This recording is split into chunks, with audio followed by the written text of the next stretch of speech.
So I want to start with a story about two philosophers, not neuroscientists, two philosophers, Ludwig Wittgenstein and Elizabeth Anscombe. Wittgenstein, of course, is a very famous Austrian philosopher, and Elizabeth Anscombe, who was his student, colleague, and also biographer.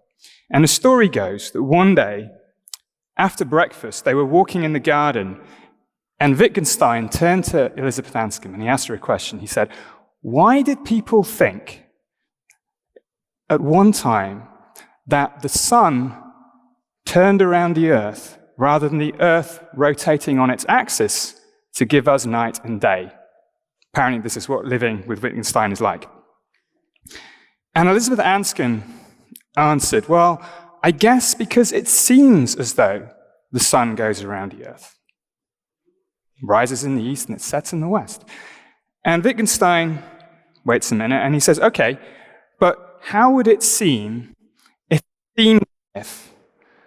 the earth rotated on its axis?" Think about that. What would it seem like if it seemed as if the earth rotated on its own axis? Now, of course, one point Wittgenstein is trying to make here is that how things seem is not how they are. Even though it seems as though the sun goes around the earth, in fact, we all know that it's the other way around. It's the earth rotating on its axis. But I think his real point, is even more profound. It's that even when we know how things are, how things seem might still stay the same way. The sun rises in the east and sets in the west.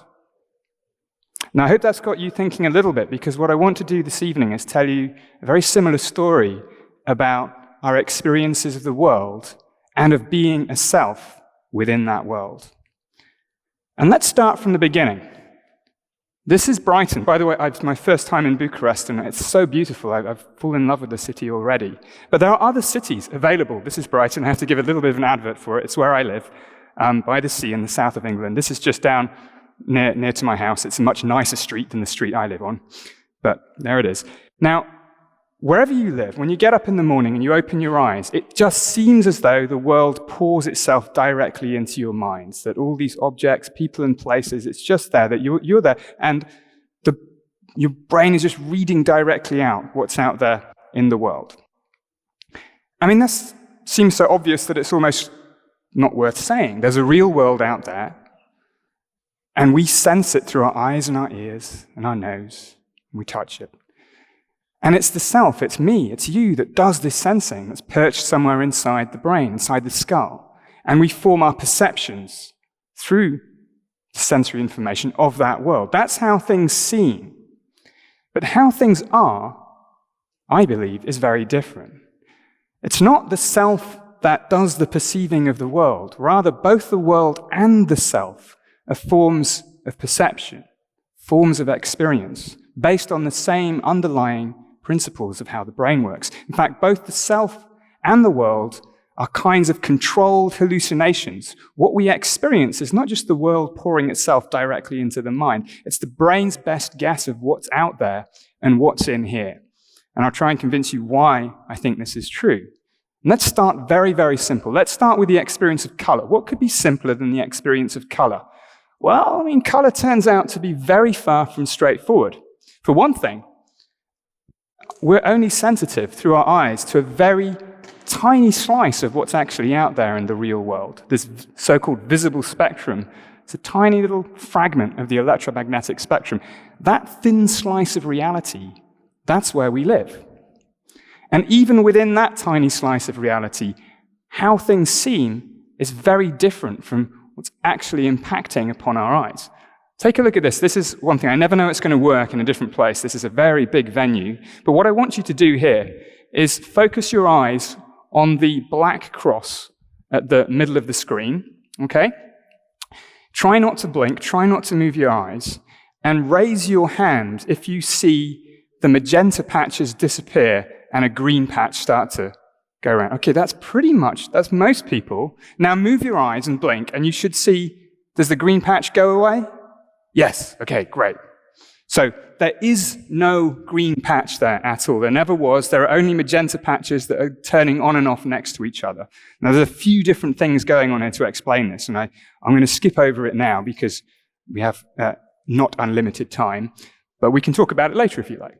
It just makes the point that our perceptual experience is only indirectly related to what's actually out there in the world. And the idea that underlies that experience and everything else I'll talk about today is that your brain is a prediction machine. And that what you see, what you feel inside, and what you hear is nothing other than the brain's best guesses about what's going on out there and in here in the body. Now, this is not a new idea. It's a very old idea, in fact. And the basics of this idea go all the way, at least back to Plato in philosophy and his allegory of the cave, in which shadows cast on the wall by firelight are taken to be real by the prisoners within because that's all they have access to. Now, if we update Plato to the 21st century, we can change our perspective and think of it in a different way. So I want you to, this sounds a bit weird, but I want you to imagine that you are your own brain.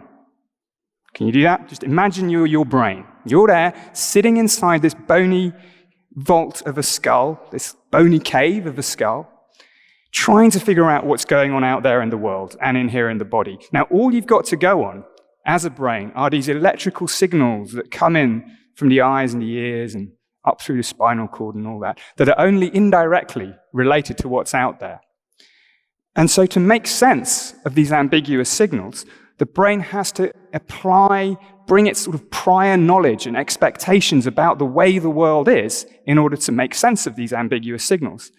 And that's what we experience, because these signals, they don't come with labels. They don't come with, like, I'm from a cup of coffee, or I'm from a chair, or I'm from the eyes or the heart even. They're just electrical signals. By combining them with the brain's expectations of what's going on, it can make sense of them. And that's what we see. The brain doesn't hear sound or see light. What we perceive is its best guess of what's out there. I'll give you a couple more examples of this just to show how deeply the brain's expectations drive what we experience. This is another very common. How many people have seen this before? This is a visual illusion called Adelson's checkerboard. Okay, a few of you. Not that many. So in this illusion, there are two patches, A and B, and they should look to be different shades of grey. Is that right? Can you show your hands again? Look, different shades of grey?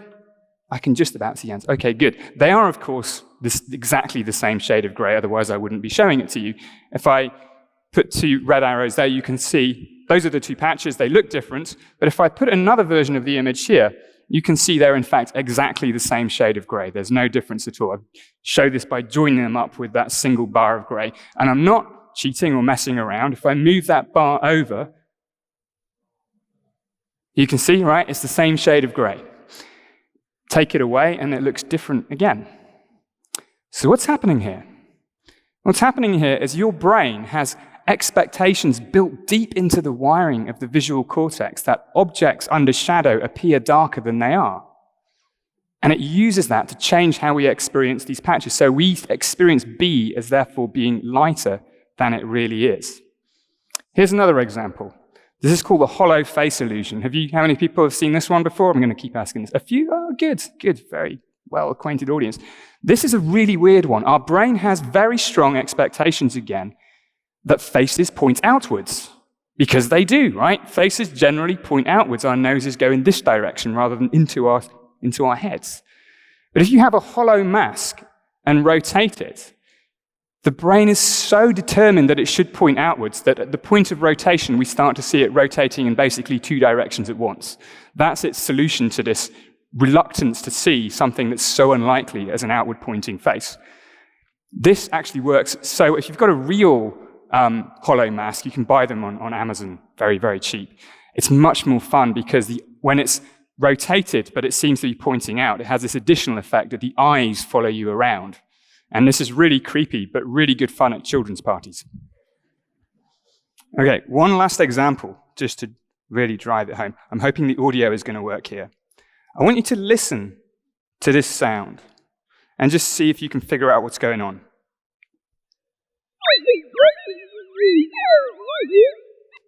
Anybody get any idea what that was all about? All right, I'll play it once more. Okay. Noisy, whistly nonsense. Okay, good. Now listen to this. I think Brexit is a really terrible idea. Okay, still a bit muffled, but I hope you heard that I was saying I think Brexit is a really terrible idea. Now, I first made this example in 2016, and sadly, it still turns out to be relevant. Now listen to the sounds I first played again.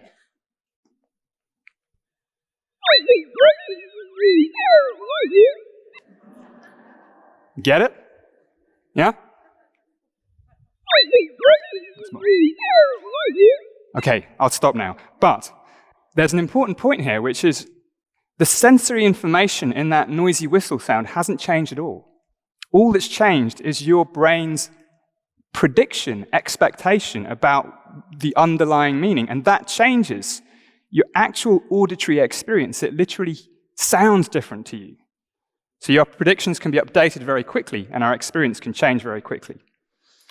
Now, this idea of what we perceive coming through because of our expectations really changes quite radically how we think about how the brain works in general. This is probably the most neuroscience-y slide I'll show, so we'll get it over with. I mean, this is a classic picture of how vision works in the brain. This is a monkey brain, not a human brain, but it's basically the same. And the classical idea is that information comes in through the retina, and it goes to the visual cortex, which is at the back of the brain here, and it sort of proceeds deeper and deeper into the brain. And as it gets further into the brain's extracting increasingly complicated features. So it might start off by extracting edges and lines, and then as you get deeper in, things like faces, and then whole objects. And the basic idea is that perception is this process of reading out information from the world that's coming in through the senses. But the idea of the brain as a prediction machine changes this almost entirely. Instead of perception depending primarily on the sensory information that comes in from the world, from the outside in, it depends as much, if not more, on the brain's predictions that go in the other direction, from the top down or the inside out. We don't just passively perceive our worlds, we actively generate them. Now, this is just a set of ideas, and of course there's a lot of evidence that can support this. There's also some evidence that doesn't support it, as is always the way in science. So I'll just show you one experiment that we've done in my lab at Sussex that puts a bit of flesh on the bones of all this. This is an experiment by Yaya Pinto, who was with me a few years ago. And what we did here was we used a technique where we showed different images to the two different eyes. We show either a house or a face to one eye, which gradually comes out of the darkness. And to the other eye, we just have this mess of changing colored blobs, which gradually fades away. And what happens is, at some point, the brain, it doesn't fuse these images. At some point, the image breaks through. And what we did was we primed people with a word. We put this word up, you'll see it there, to expect to see either a face or a house. So we were priming them to expect something, and then an image was actually there. And what we found in this experiment was that people were both quicker and more accurate at perceiving the face when it was expected compared to when it was not expected. So in other words, what the brain is predicting is much easier to consciously see and to consciously see accurately.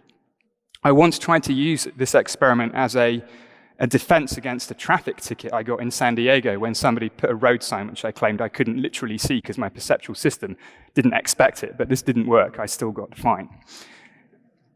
The message here is that we're accustomed to saying things like, I'll believe it when I see it. But instead of saying that, what we should probably say is that I will see it when I believe it, or rather when my brain believes it. And I want to make an interesting brief sidebar here, a connection to the world of art, because this is this kind of conference. Beautiful, brings all these things together. And it's long struck me that in art, especially Impressionist art, like this beautiful Monet, much of the same thing is going on. Why is a painting like this so beautifully effective? Well, what's happening, at least what a neuroscientist would say is happening, is that Monet is reverse engineering the way the visual system works. He's not painting like this river and trees in all its detail. He's just got some palette scrapings on a dirty canvas, as the famous review said. He's painting the raw materials for our perceptual, predictive brain to engage with, so that the brain comes to its own conclusion about what's there. And that might be why it's so aesthetically powerful. the brain's resources are being drawn into the image. We're literally drawn into the image, into the scene, because he's giving us the opportunity by painting this way. This is not a new idea either. In fact, the art historian Ernst Gombrich back in 1960 had this concept called the beholder's share, which was all to do with what the observer brings to the act of experiencing art. How important that is. As he said, there is no innocent eye. You cannot perceive what you cannot classify. So he's well aware of the importance of what each individual brings to every act of perception. As are we all. We're all familiar with this in everyday life too. If we walk out on a day with fluffy white clouds, sometimes we see faces in these clouds. The brain is projecting its expectations of faces into the sky, sometimes even into the arrangement of windows in a house. And this is fascinating, but it's not that surprising. Faces, for us humans, are really, really important things. Faces are we're tuned to faces all the time for social reasons. And so our brains project face-like expectations into everything. And we took this idea a little bit further a few years ago in the lab and used a combination of machine learning and virtual reality to simulate what it would be like if the brain had really, really strong expectations to see faces everywhere. But instead of human faces, we thought we would try dog faces just to see what that would be like. So this is what resulted. What we're doing here is we're using a neural network which has been trained to classify objects in images, and we run it backwards and we set it to dog. And so what happens is the network is projecting an expectation of dog into absolutely every frame of this movie. And we took a panoramic movie of Sussex campus. So this is where I work in Brighton. And people would put a virtual reality headset on and sort of look around and have this quite weird pseudo-psychedelic experience of dogs appearing organically out of everything. It's not that dogs get painted in, photoshopped onto the image. They're really coming out of the fabric of the image there. And this is kind of fun. It's really much more fun with the headset on. But there's a serious point here, and what we're doing at the moment is we're using similar techniques to simulate different kinds of hallucinations that people have in things like dementia, in psychosis, in visual loss, so we can really understand what's happening in the brain that gives people the altered experiences that they have in these sometimes distressing conditions. So this is why I've used the term perception as a controlled hallucination, because hallucination in this case, where people experience things that others don't, you can think of that as a kind of uncontrolled perception where the brain's best guesses, they lose their grip on the real world. And perception in the here and now, right here and right now, is also a kind of hallucination. It's just a controlled hallucination in which the brain's best guesses are reined in, are controlled by the sensory signals from the world. And it's only when we all agree on our hallucinations that we call it reality. Now that's true maybe for faces and dog faces and other things like that, but the argument that I'm following in my work is that this applies to everything. It applies everywhere and all the time to everything we experience, whether it's taste, whether it's smell, whether it's time, color, the sense of things being real. All of these things, I think, can be understood as different kinds of brain-based predictions. And among all of these, there's one that is perhaps the most important of all, and that's the experience of being a self, the experience of being who you are. The self is not the thing that does the perceiving, it's a kind of perception too. And the first step in realizing this, or understanding what I might mean by this, is to think about what it means to experience being who you are. And it's not just one thing, is it? There's many different aspects to the experience of being any self, to being anybody.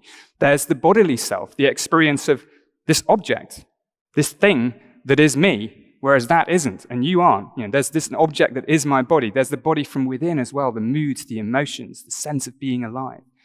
There's the first-person perspective. I experience the world from a point, somewhere behind my eyes, usually, although some people have out-of-body experiences. There's the volitional self. I experience myself as being the cause of actions or intending to do things, whether it's make a cup of tea or fly to Bucharest. This is what some philosophers call free will. And only then do we get to these higher levels of self, you might call the narrative self and the social self, that have a where a sense of personal identity comes in, a name, ANIL, with a set of memories and plans for the future. And a social self is that part of me, that part of any of us that is fractured through the minds of others.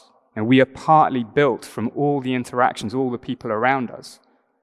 All of these things seem to be bound together in a unified experience of being me or being you.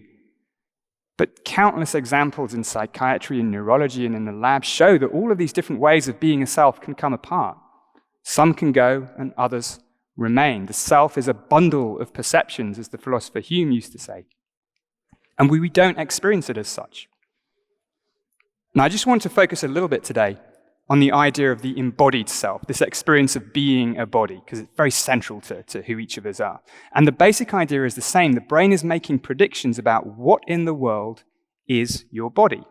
There's a very famous experiment that demonstrates this. How many people have seen the rubber hand illusion before? Quite a few. Okay, I'm going to show this video very quickly. It is the most fun video. So in the rubber hand illusion, this guy in blue is looking at a fake hand, and he can't see his real hand, but the guy in green is stroking both hands simultaneously. And that's the best way to test it. The idea is that, by seeing this thing that looks like a hand and is roughly where a hand should be, feeling touch on the hand, because his real hand is being touched, the brain just comes to this conclusion that, oh, this fake hand must be my hand. And it's weird. I've tried it myself many times. You don't actually think that that hand is your hand, but there's this kind of uncanny experience where it seems to be somehow associated with you.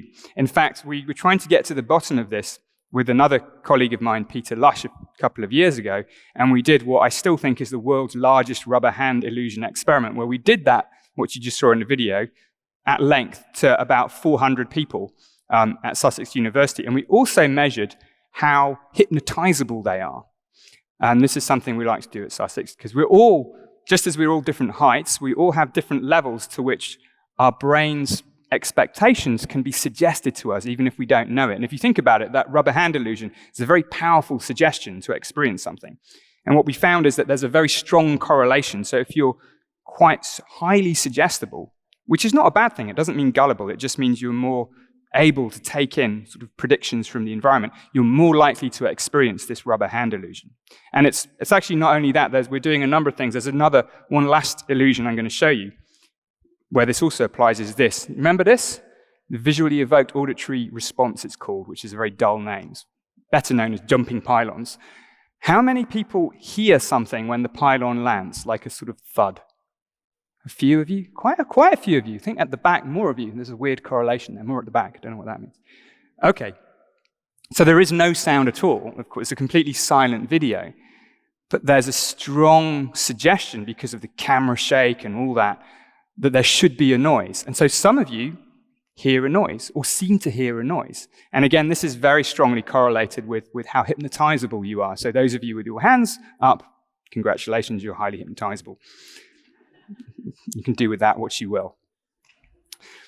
Okay, so I've talked a bit about having a body, and in the last bit I want to talk about being a body, this experience of being a body from the inside. And this is to do with what Daniel was talking about in the previous session, all the emotions and moods that really are central to our everyday life, central to what it is to be a human being. And this brings up a whole other area of perception called interoception, the experience of the body from within. We normally think about perception as the eyes, the ears, touch, smell, taste, but a whole tranche, a whole sort of part of the brain, big part of the brain, is dedicated to sensing and regulating the body from within, how the heart is doing, how the blood is doing, how the lungs are doing. And again, exactly the same principle applies. The brain, stuck in its bony cave, hasn't got any direct access to the body, just as it hasn't got direct access to the world either. It has to make guesses and have these guesses updated. So this is, for about 10 years ago, I was talking about this idea of interoceptive inference, prediction of signals that come from within the body. But there's a really interesting difference about the brain's predictions about signals that come from inside the body, which is that they are about controlling things rather than finding things out. The brain doesn't care what color the heart is or where it is. It cares that it's beating. It doesn't care where the kidneys are. It cares that they do whatever kidneys do. It cares how well the body is doing at staying alive. So predictions are about controlling rather than figuring out where things are, like when we look at the world outside.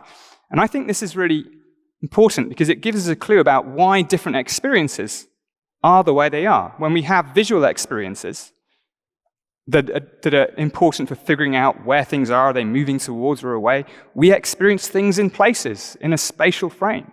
But when our brain's predictions are about controlling the body, we don't experience things in different places. We experience how well or badly things are going. And that's emotion. Generally, how badly are things now, and how good or bad are they likely to be in the future? And taking this story all the way, it raises the idea that the whole reason we have brains, any of us have brains, any animal has a brain, is not to do neuroscience or even poetry or even move around. It's to keep the body alive. So the whole machinery that underlies any kind of perception is fundamentally tied to its role in keeping the body alive. This, to me, brings consciousness, this big mystery of all our experiences of the world and the self. It brings it much more closely to our nature as living machines than we might typically think. Like in neuroscience for a long time, or in many just natural ways of thinking, people tended to treat the body as just this meat robot that moved you around from meeting to meeting. But it isn't. We perceive the world through the body and because of the body. And this is quite a shift. Descartes, who in the 17th century really set the context for a lot of what modern neuroscience and philosophy is about, he thought that the body had really nothing to do with mind. He said about other animals, he said, without minds to direct their bodily movements, animals must be regarded as unthinking, unfeeling machines that move like clockwork. He was very keen to draw a division between humans and other creatures. And I think it's exactly the opposite. I think that we perceive the world around us and ourselves within it through, and because of our living bodies. We are conscious beast machines, and that's why we are the people we are. So just to sum up this main part of the talk, I'm going to talk about the dream machine in a minute. All of our experiences, whether they're of the world or of the self, are brain-based predictions that are geared to the world and the body, not by being accurate, but by being useful. We don't perceive the world as it is, we perceive it as it's useful for our brains to navigate in the business of staying alive. And just to bring Wittgenstein back into it, who we started with, what would it seem like if it seemed as if all of our experiences were brain-based predictions geared to keeping us alive? Well, it would seem different, but it would also seem exactly as it always did. And that's the picture of consciousness and self that I want to give you today. It's a picture that changes everything, but at the same time leaves everything just the same as it always was. So I'm going to switch gears just a little bit at the end here and talk about some implications of this, and especially this new project called Dream Machine, which I've been involved with. And the first implication, as I just said, is actually drawn from the novelist Anais Nin, who said in Seduction of the Minotaur that we do not see things as they are, we see them as we are. And of course, we are all different. We all have different brains. We were all born in different places, had different upbringings, different draws from the lottery of genetics. So just as we differ on the outside, we're all going to differ on the inside too, even if it seems as though we don't. These inner differences are much harder to see because they're inner, they're private, they're subjective to each of us. And one context where these inner differences become really, really important is this project called Dream Machine that I've been working on for the last couple of years. And I wanted just to share a few minutes about this too, because I think for me, it's been one of the most rewarding combinations of art and science and philosophy and design and architecture by a long way that I've ever been involved with. So Dream Machine comes about from two different directions. The first origin story of Dream Machine was back in 1959, and the artist Brian Gysin was on a bus on the way in France, somewhere, going from somewhere to Marseille, and he was dozing off, and he closed his eyes, and the sun was low and flickering through some trees. It basically set up this stroboscopic flickering light effect on his closed eyes. And as he dozed off, he had these incredible experiences of color and shape and pattern and movement unfold in his mind that seemed to come from nowhere. And he realized it must be an effect of flickering light on closed eyes. And so he joined forces with William Burroughs, the author, and a mathematician from Cambridge called Ian Somerville. And he built the first dream machine. He wanted to bring this experience to as many people as possible. The first dream machine was charmingly lo-fi. It was just a bright light in a rotating cylinder with some slits cut in it. And if you rotated the cylinder at the right frequency, you would get a flickering light effect. And people would have all these kinds of interesting visual experiences. And what Geisen was saying was quite, I think, really interesting. He was already challenging this idea in culture that we should be the consumers of whatever producers of culture give us. Because in the dream machine, all you get is flickering light. Everything you experience is your own. So you are the artist. What the dream machine incites you to see is yours. Now, he had a vision that there would be a dream machine in every home and it would be more popular than the television. And that didn't quite work. And possibly because he was hanging around with Burroughs and co. We don't know. But it remained a bit on the fringe for a while until recently. But the other origin story, and this is why I'm involved in this, is a neuroscience origin story. There was a guy called William Gray Walter. William Gray Walter was a pioneering neuroscientist and engineer in the 1950s too. He was also a skin diver, a wife swapper, and a home guard explosive making expert. So he was a very strange, eccentric English guy. And he had written a book called The Living Brain, and he'd been experimenting with this phenomenon too. And there's a chapter which I came across in this book called Revelation by Flicker. And it's this whole idea that stroboscopic light can induce these fairly revelatory experiences in people. And by entraining the brain, the light syncs up with the brain in particular ways. So about 10 years ago, I started getting interested in this. And this is in our lab, experimenting with stroboscopic light myself and with some of my colleagues. And we were just doing this in the lab as a sort of back burner project. It never occurred to me that it could become something that we take out to the public again. But that all changed when Jennifer Crook, who's the woman in the middle here, contacted me and said she had a vision that we would reinvent Geisen's dream machine for the 21st century and now try to bring it to many thousands of people. And so that's what we ended up doing. We got well, the story I can't tell you on stage. We got funding in a crazy way from the UK government to do this, and teamed up with musicians. There's John Hopkins, architects, Assemble Collective, and engineers, Dev Joshi on the right, to build a 21st century dream machine. So we were doing all kinds of prototyping here. This was during peak pandemic as well, so it was a bit tricky, but we were flashing lights in each other's faces and eventually built this. This is the dream machine as it is now. Instead of just one person, up to 30 people at a time go into this room, and the stroboscopic lights are hidden in the roof. It's all beautifully designed with sort of these lovely fabric soft seats. They sit down and have a 30-minute stroboscopic journey. And it's guided throughout, so you come in, you leave your shoes at the entrance, and there are guardians who shepherd you through the whole process. And afterwards, you come out into this reflection zone. Let me just show you a very quick 2-minute movie to give you a sense of what it's like. One of the great joys of the Dream Machine project is that the scientific and the philosophical aspects have been built in from the very beginning. We're investigating a phenomenon that's still not widely understood, how flickering light generates this kaleidoscopic, vivid, immersive range of experiences for people.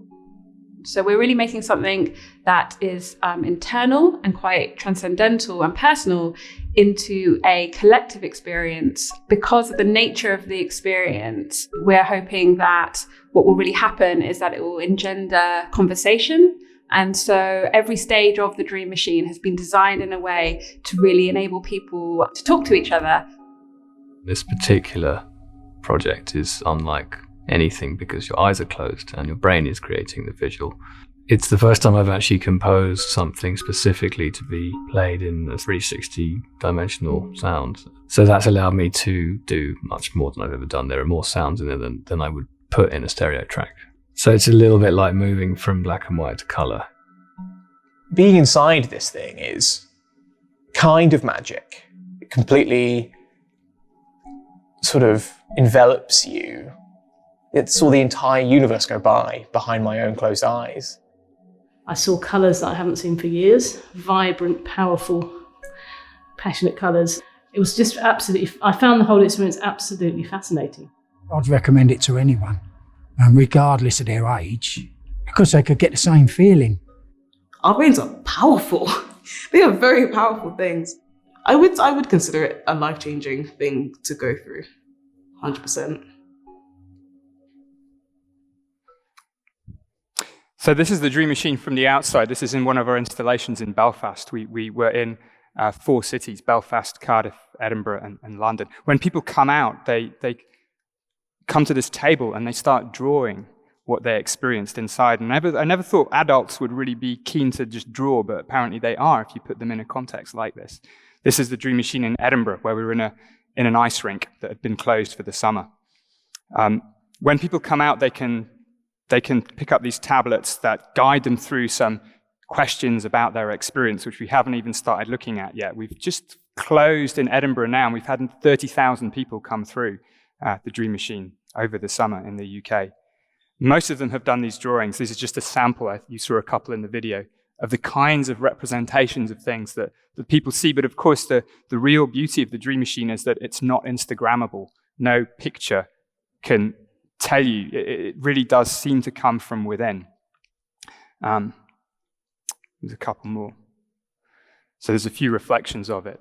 I won't read them all out. I'll just say the one of them, it inspired a profound sense of wonder and awe. I felt like I met myself on the edge of the world. I remember another one, not there, he said, it felt like I was falling through a dream, which I thought was a very beautiful way to put it. So unfortunately, the Dream Machine itself is now closed. We're hoping to bring it to other places, perhaps Bucharest. But there is one thing, and I want to just finish with this, that you can still do to join in with this project. And it gets back to this idea that we all perceive the world differently. But we don't know much about that because it's on the inside rather than the outside. So as part of the Dream Machine project, we've developed this experiment called the Perception Census, which is a set of online illusions and experiments that are very short, very fun and engaging that will help us measure for the first time how we each experience a unique world and begin to map out this territory of this inner diversity. And I won't play this video because I think we've run out of time. It basically says what it is. But we look beyond vision. We look at how we experience time, how we experience emotion, how we experience sound and music, because in all of these ways, my experience will be different from yours and will be different from the person next to you.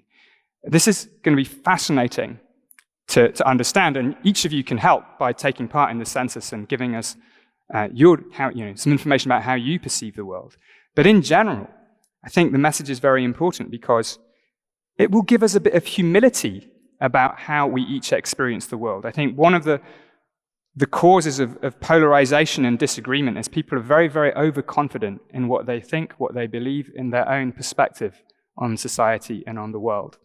And if you can realize that simply the way you experience a visual scene, a color, a shape, is going to be different from somebody else, that humility, I think, can help us better connect, better communicate with others, and close the gaps that exist between us all.